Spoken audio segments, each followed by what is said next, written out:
今作っているのが、この石室風の待合なんですけれど、ここに、ベンチを設置して、で、ここで座って、コーヒーとか、カフェを飲み物を楽しんでもらうっていうような場所です。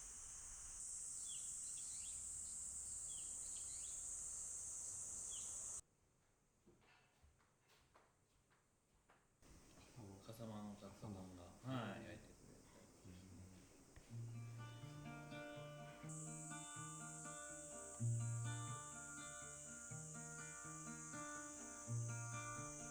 これは母屋の南側にあって、南側からこう池を見るような形です。北側の池を。こっちが池になる。はい、こっちが池になって、今ロープがしてあるところが橋がかかりまして、そこを舞台とできるように橋の石舞台っていうかを作って、そこを鑑賞できるような場所にもなります。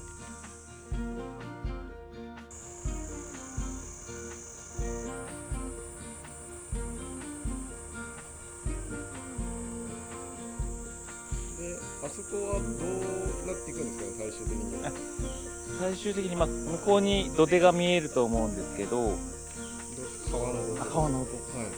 あの土手とちょっとリンクさせるような形で、芝の月山を。っていうのも、この池底が、池が、ボーダーレベルが結構低いので、ここに合わせて土を取っていくと結構な、残土が出るので、それを活用して、芝の月山として、活用する。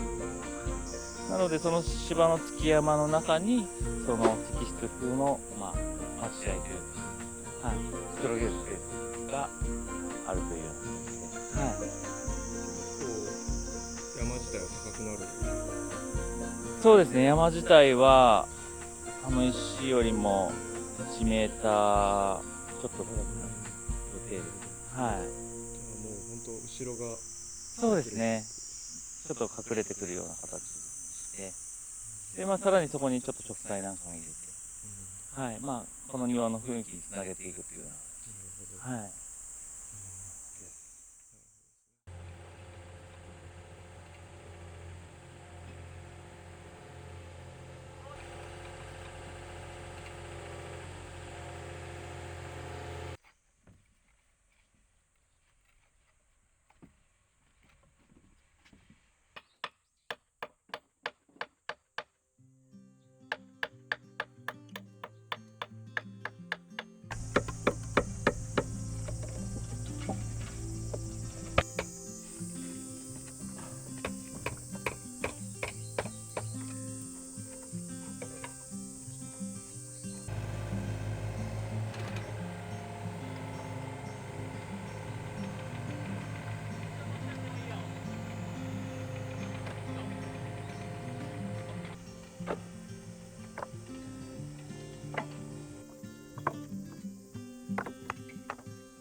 ね、結構溜まりましたよね。はい、これそうなんです。すごいですね。はい。これが伏流水といって、この土地のはい水脈層というか、はいはい。この庭のプランをまず考えたときに、はい。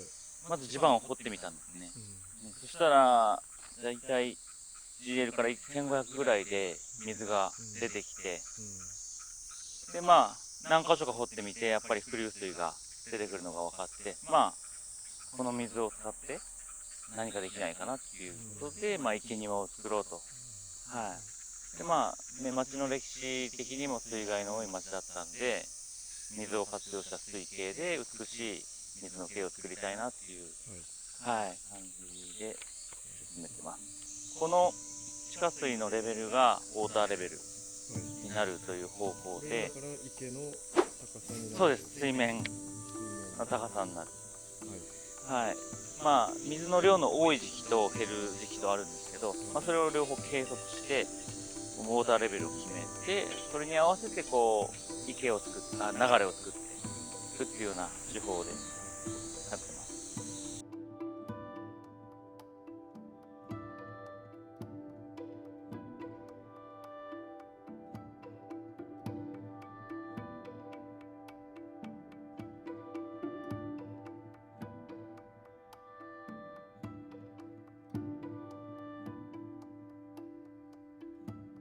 これはもうそういう層があるというか、そうですね、伏流水っていうのは、その砂層だったり、砂利層だったりで水が通りやすい層がある。それがこの高さ。はい。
回の動画はいかがでしたでしょうか。